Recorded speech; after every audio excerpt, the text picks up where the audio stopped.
everyone, it's Bob McCraney with This Month in Realty, and today I am super happy to have back Heather Witte with the Witte Group EXP Realty, serving Austin and Georgetown here in Texas. Heather, tell us about the market down there in Austin and Georgetown. Well, Bob, the Austin market, the Austin area market is kind of leveling out a bit, just like it has been. We've been seeing this slowly taking place since about April, and it's in pretty full swing now. We're seeing inventory increase each month as homeowners, kind of catch up, if you will, with the market. We've had a lot of people, you hear in the news a lot of times, oh my gosh, drastic price slashing. Well, that's not really what's going on. It's not that prices are tanking. It's that people were listing their homes way up here thinking that was, beginning of the year or last year, and it's not.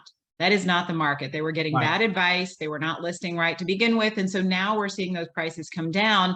And what I call it is people chasing the market. So instead of actually doing what they're supposed to do, actually taking the advice of an agent, if they're even getting advice from their agent, is they're just every so often going, okay, I guess we need to drop it another 10. Okay, let's drop it another 10. Instead of actually outpacing the market, which is what they should be doing. So we're seeing a lot of that happening. And as a result, we're seeing inventory increasing each month as those homes are not selling off. Now, it's not entirely a result of poor pricing. We have a lot of buyers who are kind of sitting on the fence still, a little concerned about, well, should I buy in this market with interest rates the way they are? So it's kind of a double whammy. We've got sellers not being realistic with current market conditions. We've got buyers not wanting to make a commitment. That begs a question here. Should buyers be waiting for the crash that's coming? Should buyers be sitting around going, oh, it's all going to fall apart and I can sweep in? Well, Bob, if I had that crystal ball, I would be doing something totally different than what I'm doing right now, right? I'm sure you would be too. So no, I would say not. Do not wait. Reason being is that if you're not buying, you're probably renting, right? I mean, you're not living in your car, I would think. You maybe are. I don't know. Some people like that kind of stuff. But most likely you're renting, and 100% of the money you're paying every single month to your landlord is money wasted. You might as well just burn that and send it out the window. It's not serving you financially. Okay. So if you are renting and you've been wanting to buy, now's the time to do it. Okay. Forget about the rate. The rate is temporary. It may go up, it may go down. And if it goes down, you can refinance. Yeah. Most of us refinance. Like I've refinanced multiple times in my home ownership, right? I'm sure you did too. So don't worry so much about the rate. If you can afford to buy, if it makes financial sense for you to buy, and don't just look at, okay, here's what I'm going to pay each month. Look at, here's what I'm going to pay each month. Here's how much money I'm being forced to save as equity as a result. And oh, by the way, what are my tax bonuses? Yes. That I get? What are the discounts I get on my taxes each year just from owning the home that I get to live in and dress up the way I want instead of having to ask a landlord, can I paint a wall? Right? So no, I would say do not wait. Now is a great time to buy. You've actually got choices out there. Yeah. And you don't have a couple months of inventory to play with. Yes. Yeah. And you don't have to bid over asking. You can actually get below asking on many, many homes. Great homes.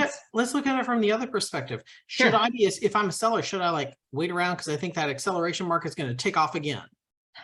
Again, crystal ball, polished off, don't have it. I would say no, because there's nothing based on what we're seeing happening nationwide that leads anyone to believe that we're going to get this very unique financial scenario back again that created this massive boom. There's nothing happening right now that leads us to believe that that's going to happen again. In fact, part of what they're doing, what the Fed's doing with raising these rates is trying to,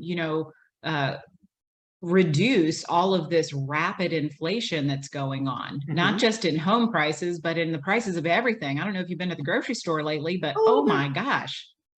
I mean, heck, who pays $2 for celery?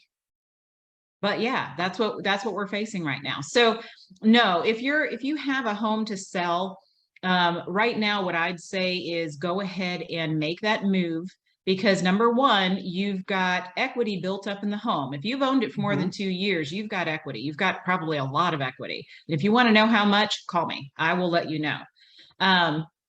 The other thing to think about is if the market continues in its current path, here was the high, here's where we are now. Think of that as your equity going bye-bye. It's like watching the stock market, right? When do you sell? You don't sell when it's down here, you sell when it's up here. Yeah. Right. Plus, just like if you were looking, if you're a buyer, you've got options. If you're selling your home, you've got places to go, you've got inventory out there to choose from. So it's a great time to sell, especially I've been talking to a lot of non-owner occupants, Bob, people who have an investment property.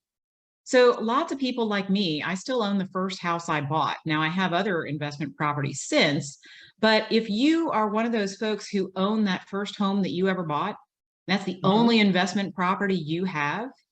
If you sold that and used that equity and 1031'd it into maybe buying a duplex, right? Why would that sounds like a great idea. Why would I not do that? Exactly, because the more doors you have, the more units you have, Right. the better your investment overall.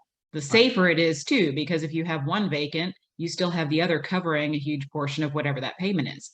So I've been talking to a lot of people about get off the fence, make your money work for you. Now's the time to do it. So yeah, no, don't wait. Either way, buyer or seller, don't wait. How would somebody contact you, Heather? Best way is by phone. It's 512-994-4663. Okay. And I'll put all your digits below. Come back next time. Of course I will. Okay. Tune in next month to hear more from Heather and other real estate experts around the United States and Canada. Take care. Thanks, Bob.